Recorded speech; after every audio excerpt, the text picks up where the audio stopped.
স্বল্প পুঁজিতেই এবার ব্যবসা করার সুযোগ, মাস গেলে হাজার হাজার টাকার উপার্জন। এমন উপায় যদি জানা থাকে তাহলে আর চাকরি করতে কেই বা চায় বলুন?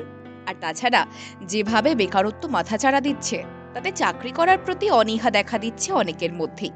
স্বাধীনভাবে ব্যবসা করার ইচ্ছে থাকা সত্ত্বেও পুঁজির ভয়ে অনেকেই পিছিয়ে আসেন। তবে কেমন হয় যদি অল্প পুঁজিতেই লাভবান হবার সুযোগ বা আইডিয়া পাওয়া যায়? আজ আপনাদের সঙ্গে শেয়ার করব এমন কিছু ব্যবসার আইডিয়া, যাতে মাত্র 10 থেকে 20,000 টাকার ইনভেস্টমেন্টেই মালামাল হয়ে যাবেন আপনি। তবে এক্ষেত্রে একটা বিষয় মাথায় রাখা জরুরি, যেহেতু স্বল্প পুঁজির ব্যবসা, তাই এই ব্যবসার বিষয়ে আপনার দক্ষতা এবং ধৈর্য 100% থাকতে হবে। আচ্ছা, আপনি কি কেক বা কুকিজ বানাতে ভালোবাসেন? আত্মীয় পরিজন বা বন্ধু মহলে আপনার বানানো কেক বা কুকিজের ব্যাপক চাহিদা রয়েছে, তাহলে সেই ডিমান্ডই হয়ে উঠতে পারে আপনার ব্যবসার সুপারহিট আইডিয়া। এখনকার দিনে যেভাবে মানুষ মুহূর্তকে উদযাপন করছে, তাতে বেকারি বিজনেস যে ভালো রকম এগিয়ে চলবে সেটা বলার অপেক্ষা রাখে না। তাছাড়া ওভেন ফ্রেশ বেকারি আইটেম তো সব সময় হাই ডিমান্ডে থাকে, আর সেটা যদি আপনি একেবারেই ক্রেতার ঘরে পৌঁছে দিতে পারেন, তাহলে তো আর কোনো কথাই নেই। নিত্য নতুন রেসিপি তৈরি করুন আপনার স্পেশালিটি। শুরুতে কেক কুকিজ বানিয়ে অনলাইনেই বিক্রি করতে পারেন। কিছুদিন পর আপনার ইচ্ছে হলে নিজের বেকারি শপও ওপেন করতে পারেন। আর এই ব্যবসা মাত্র 10,000 টাকার ইনভেস্টমেন্টেও শুরু করা যায়। প্রচন্ড গরমে জুস বারগুলোর ব্যবসা নিঃসন্দেহে রমরমা। বিশ্বাস না হলে জুস শপগুলোতে গিয়ে ক্রেতাদের ভিড় দেখুন। তবে হ্যাঁ, স্বাদ ও ধরনে বৈচিত্র্য থাকতে হবে এক্ষেত্রে। প্রথমেই জায়গা বেছে নিতে হবে। এমন জায়গায় কিয়স্ক বানাতে হবে যেন সহজেই সকলের চোখে পড়ে। কোনো বাজার বা মল সংলগ্ন এলাকা হলে তো কথাই নেই। তাই প্রথমেই জায়গাটি ভাড়া নেওয়ার অনুমতিপত্র জোগাড় করতে হবে এবং ভাড়া নিতে হবে। আর একজন দক্ষ কারিগর থাকলেই জমজমাট এলাকায় আপনার এই সুপারহিট ব্যবসা শুরু করতে পারেন, তাও মাত্র 10,000 টাকার ইনভেস্টমেন্টেই। কাস্টমাইজড গয়নার যা কম্পিটিটিভ মার্কেট, তাতে আপনাকে টিকে থাকতে গেলে ডিজাইনে অভিনবত্ব আনতে হবে। আর সেক্ষেত্রে আপনাকে অনেক বেশি ধৈর্যশীল হতে হবে।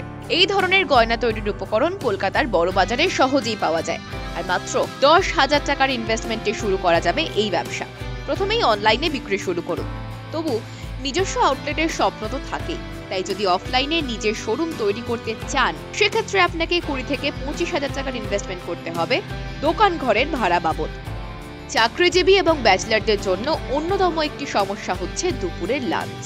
আপনার যদি ফুড সেক্টরে ইন্টারেস্ট থাকে কিন্তু পুঁজির অভাবে পিছিয়ে আসার কথা ভাবছেন, তাহলে ক্লাউড কিচেন বা ক্যাটারিং বিজনেস আপনার জন্য একটা দুর্দান্ত আইডিয়া হতে পারে। নিজের বাড়ি থেকেই অথবা ছোট্ট একটা স্পেস ভাড়া নিয়ে এই ব্যবসা শুরু করা যেতে পারে। অফিস আদালতগুলোতে সুস্বাদু এবং স্বাস্থ্যসম্মত খাবার ডেলিভারি করাটা একটা দুর্দান্ত আইডিয়া হতে পারে। এছাড়াও ছোটখাটো পার্টিতে সোশ্যাল গ্যাদারিংয়েও খাবার সাপ্লাই করা যায়। এতে অফলাইনে ফুড ডেলিভারি দেওয়ার পাশাপাশি সুইগি বা জোম্যাটোর মাধ্যমে খাবার ডেলিভারি করে ব্যবসা দাঁড় করানো যেতে পারে। এছাড়াও খাবারের টেস্ট এবং কোয়ালিটি বজায় রাখতে পারলে সেখান থেকে একটা রেস্টুরেন্ট চেন বা ব্র্যান্ড প্রতিষ্ঠা করা সম্ভব। এখন সকলের মধ্যেই জন্মদিন, ফ্যামিলি গ্যাদারিং বা অ্যানিভার্সারিতে ফুল এবং গিফট দেওয়ার প্রবণতা বেড়েছে। আর এই উদযাপনকে ঘিরে ভারতে প্রায় 1600 কোটি টাকার ফুলের বাজার গড়ে উঠেছে। কাজেই এই মুহূর্তে যারা এই ব্যবসা শুরুর কথা ভাবছেন, তাদের জন্য এটা একটা গোল্ডেন অপরচুনিটি। পাইকারি ফুল কেনার জন্য রয়েছে ভারত তথা এশিয়ার সবচেয়ে বড় ফুলের মার্কেট মল্লিকঘাট ফুলের মার্কেট। আর গিফট আইটেমের জন্য কলকাতার বড় বাজার তো রয়েছেই। অফলাইনে বিক্রির পাশাপাশি ফেসবুক বা ইনস্টাগ্রামের মাধ্যমে আপনার ব্যবসার প্রচার করতে পারেন। এছাড়াও ই কমার্সের সাহায্যে আপনার প্রোডাক্ট পৌঁছে দিতে পারেন দূরের গ্রাহকদের কাছে। আর এই ধরনের আরও ব্যবসায়িক আইডিয়া পেতে সাবস্ক্রাইব করুন বিজনেস প্রাইম নিউজ। জীবন হোক অর্থবহ।